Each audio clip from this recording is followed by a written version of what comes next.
కట్టువారి ప్రయాసం వ్యర్థమే. యెహోవా పట్టణమును కాపాడిన ఎడల దాని కావలి కాయువారు మేల్కొని ఉండటం వ్యర్థమే. మీరు వేకువనే లేచి చాలా రాత్రి అయిన తర్వాత పండుకొనుచు కష్టార్జితమైన ఆహారం తినుచున్నట్టు వ్యర్థమే. తన ప్రియులు నిద్రించుచుండగా ఆయన వారికి ఇచ్చుచున్నాడు. కుమారులు యెహోవా అనుగ్రహించు స్వాస్థ్యము, గర్భఫలము ఆయన ఇచ్చు బహుమానమే. యవన కాలంలో పుట్టిన కుమారులు బలవంతుని చేతిలోని బాణముల వంటి వారు. వారితో తన అంబుల పొది నింపుకున్నవాడు ధన్యుడు. అట్టివారు సిగ్గుపడక గుమ్మములో తమ విరోధులతో వాదించుదురు. లోకాసువార్తలో 2వ అధ్యాయంలో మనం 6-7 వచనాలు చదువుతున్నాను. వారు అక్కడ ఉన్నప్పుడు ఆమె ప్రసవ దినములు నిండిన కనుక తన తొలిచూలు కుమారుని కని పొత్తిగుడ్డలతో చుట్టి సత్రములో వారి స్థలం లేనందున ఆయనను పశువుల తొట్టెలో పరుండబెట్టెను. చదవబడిన వాక్యంలో ఒక ఇల్లు కట్టించేవాడు దేవుడని, ఆ ఇంటి పోషణ విషయమై వారి కష్టార్జితమును ఆశీర్వదించేవాడు దేవుడని, అంత మాత్రమే కాకుండా కట్టబడిన కుటుంబంలో కుమారులు కుమార్తెలు దేవుని అనుగ్రహమని, ఆయనిచ్చు బహుమానమని దేవుని వాక్యము 127వ కీర్తనలో మనం చదువుతున్నాం.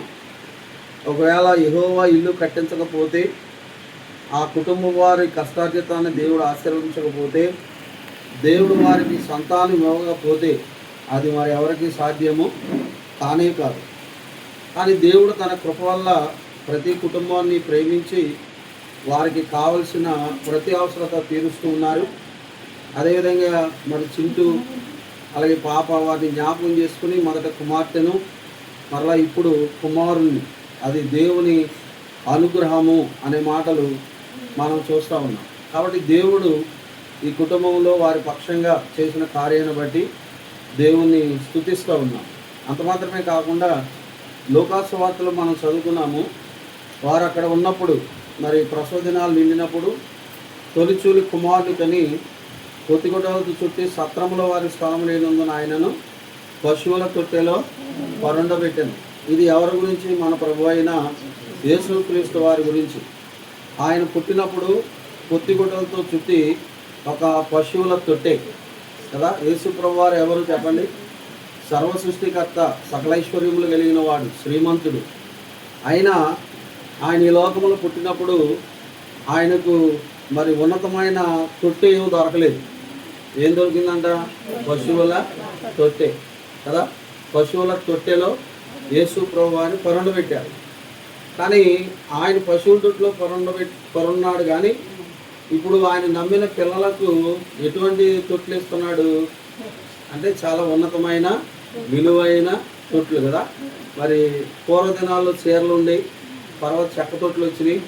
ఇప్పుడేమో కాస్ట్లీ తొట్లు, ఇంకా రెడీమేడ్ తొట్లు వచ్చినాయి. మరి ఉండిపోలే మరి డబ్బులు బాగున్నవాడికి బంగారు తొట్లు కూడా వేస్తున్నారు. కానీ సకలైశ్వర్యం కలిగిన వాడు పశువుల తొట్టులో పరున్నాడంట. ఎందుకని? మనకు ఈ ఘనత ఇవ్వటానికి, మనకి ఈ ఉన్నత స్థితిని అనుగ్రహించడానికి. మరి కొరింథీ పత్రిక 2:8-9 అన్నాడు, మీరు క్రీస్తు యేసు కృపను ఎరుగుదురు కదా. ఆయన ధనవంతుడై ఉండి తన దారిద్ర్యం వలన మనలను ధనవంతులు చేయడానికి ఆయన మన నిమిత్తం ఏమయ్యాడంట? దరిద్రుడాయను. వాస్తవానికి దరిద్రులు మనమే. కానీ యేసు ప్రభువారు ఆయన నమ్ముకోవటం వలన మనల్ని ఐశ్వర్యవంతులుగా ఆత్మీయంగా ఎదిగింపజేసి మన కుటుంబాలను దీవించాలని ఆయన దీనుడుగా, దరిద్రుడుగా, రిక్తుడుగా చేసుకుని మన పాపముల కొరకు ఆయన శిలువలో ప్రాణం పెట్టి సజీవుడిగా తిరిగి లేచాడు. విశ్వాసముంచుడు ద్వారా రక్షణ ఇచ్చాడు. కుటుంబాలను కడతా ఉన్నాడు. కుటుంబంలో ఉన్న అవసరతలు తీరుస్తున్నాడు కదండి. అంత మాత్రమే కాదు, మన బిడ్డలకు కూడా దేవుడు ఏం చేస్తున్నాడు? ఒక మంచి స్థితిని అనుగ్రహిస్తున్నాడు. మరి ఇట్టి మేలు చేస్తున్న దేవునికి మనం ఏమి చెల్లించాలా చెప్పండి? మనం ఏమి చెల్లించిన ఆయన రుణమో తీర్చుకోలేము. కానీ దేవుడు ఒక మాట చెప్పాడు, మీ వెండి బంగారాలు నాకు అవసరం లేదు, కానీ మీ హృదయాలు నాకు ఇవ్వాలి, నేను చెప్పినట్లుగా మీరు జీవించాలి. అంతే, 2 మాటలు. మన హృదయం ఆయనకి ఇవ్వాలి, ఆయన ఏం చెప్పారో అది చేస్తే చాలు అన్నట్టు. కాబట్టి మనము దేవుని ద్వారా మేలు పొంది ఆయన మర్చిపోయేవారు కాకుండా నిండు కృతజ్ఞతాస్తుతులు. దావీదు అన్నాడు, ఆయన చేసిన ఉపకారాలలో దేనిని కూడా నేను మరవను, ఆయన స్తుతిస్తాను అన్నట్లుగా మన జీవిత దినాల్లో మనం కూడా ఖచ్చితంగా ప్రభు మనకిచ్చిన స్థితిని బట్టి మనం ప్రభువుని స్తుతించాలి. బ్రతికున్నంత కాలం ఆయన కొరకు పవిత్రంగా సాక్షులుగా మనము జీవించాలి. మరి ఈరోజు చింటూ వారి భార్యను ప్రేమించి అనుగ్రహించిన బాబుకు మరి దేవుడు మంచి ఉయ్యాల తొట్టే సిద్ధపరిచారు. మనం చాలా ఉయ్యాల తొట్లు వేసాం, కానీ ఎలాంటి ఉయ్యాల తొట్లు ఇది మరి హైదరాబాద్ స్టైల్ అనుకుంటా, ఆకాశం దేవుని కృప కదండి. ప్రభు యెషయాగ్రంథం ఏంటంటే ఒక తల్లి బిడ్డను సంకనెత్తుకున్నట్లుగా నేను మిమ్మల్ని ఎత్తుకుంటానన్నాడు కదండి. దేవుడు ఏమన్నాడు? తల్లి బిడ్డను సంకనెత్తుకున్నట్లుగా నేను మిమ్మల్ని ఎత్తుకుంటానన్నాడు కదా. దేవుని ఓడి, తల్లి ఓడి, ఉయ్యాల ఓడి. చూడండి, తల్లి ఎప్పాను ఎత్తుకుంటుందండి. కాసేపు ఎత్తుకుంటే నడువులాగి మెల్లిగా ఉయ్యాలతోట్లు వేసి ఊపుతూ ఉంటుంది. ఆ పిల్లోడు ఏమనుకుంటాడు? ఇదే తల్లి ఓడి అనుకుని చక్కగా నిద్రపోతాడు కదా. కానీ దేవుడు ముదిమి వచ్చే వరకు ఎత్తుకుంటాడు. ఆయనకి ఎంత ప్రేమ దేవుడు మనం అంటే. మన పిల్లలు ఆ వయసు వచ్చాక ఎత్తుకుంటే గాడిదలాగా ఇంకా ఎత్తుకోవాలంటారా అని గిరాడు పడతాం. కానీ దేవుడు చూడండి, ముదిమి వచ్చే వరకు నేను మిమ్మల్ని ఎత్తుకుంటాను. ఎంత ప్రేమ కలిగిన మన దేవుడు. కాబట్టి ఈ ఉయ్యాలతోటి బిడ్డలకు విశ్రాంతి ఏమండి, వాడికి నెమ్మది, వారికి మంచి విశ్రాంతి దొరికే స్థలం తల్లి ఒడి తర్వాత ఈ ఒడే.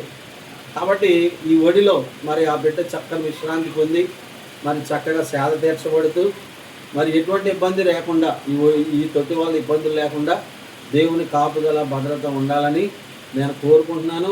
మరి చింటూ వాళ్ళ భార్య బిడ్డలు అంతా కూడా మరి కుటుంబంలో చక్కగా ప్రార్థన చేసుకుంటూ బిడ్డలను కూడా దేవుని కొరకు పెంచుతూ దేవుని ద్వారా మరింత ఆశీర్వాదం పొందాలని, అలాగే జ్యోతిని, అలాగే విజయపిన్ని, అలాగే వారి చిన్న కుమారుడు కుటుంబాన్ని కూడా దేవుడు బాగా దీవించాలని మనస్ఫూర్తిగా దేవజనుడిగా నేను కోరుకుంటూ ఈ మాటలు ముగిస్తూ ఉన్నాను. దేవుడి మాటలు మరి మనందరి విషయమై, ముఖ్యంగా ఈ కుటుంబ విషయమై దీవించి ఆశీర్వదించును గాక. ఆమేన్.